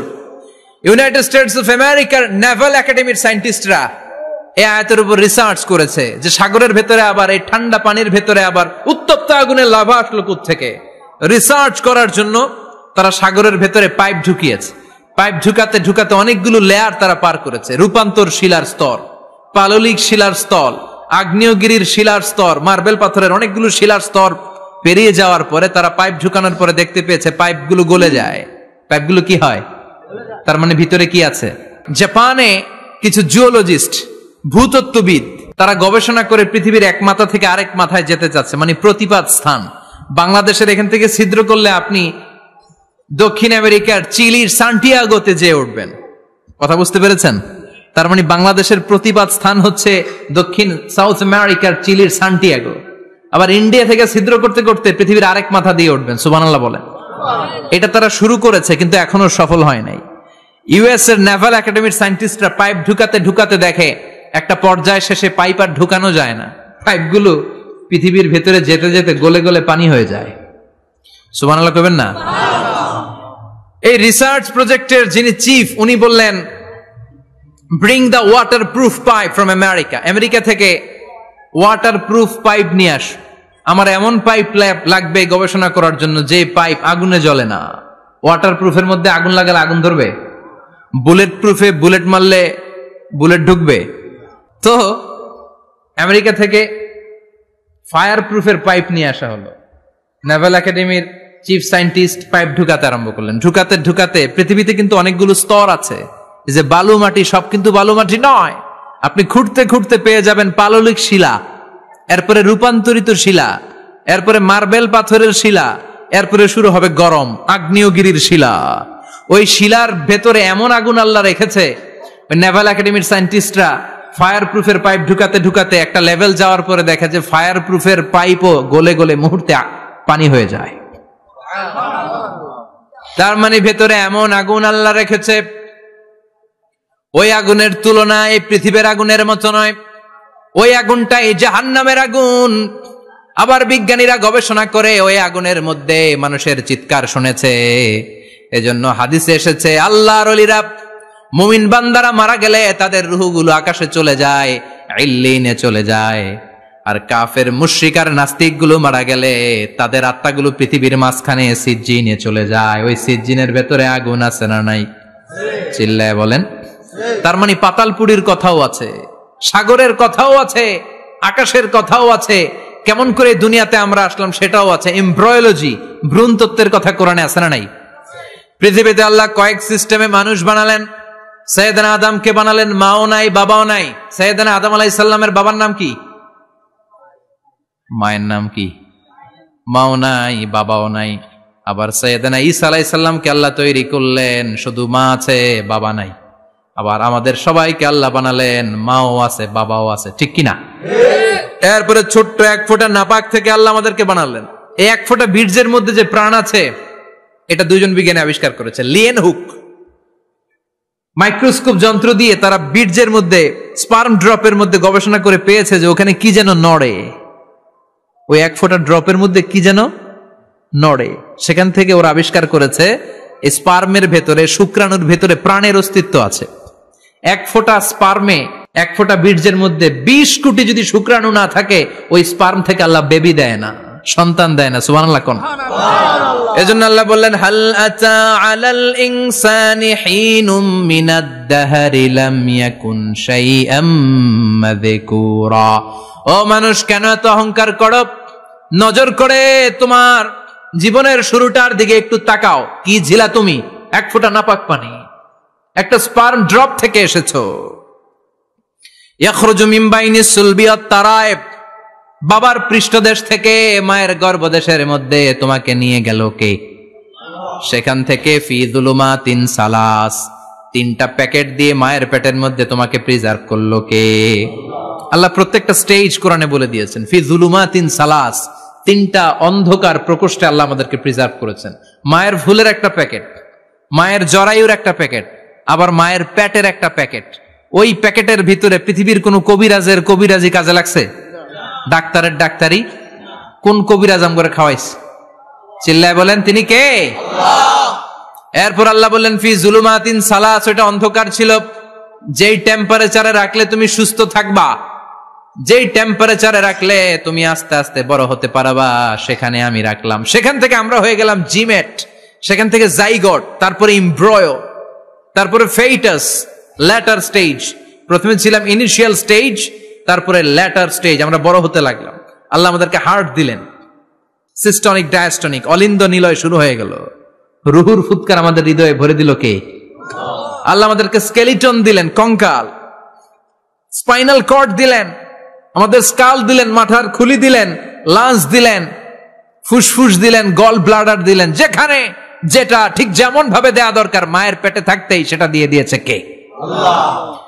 এরপর 8 মাস আমরা মায়ের পেটে মারে কষ্ট দিলাম।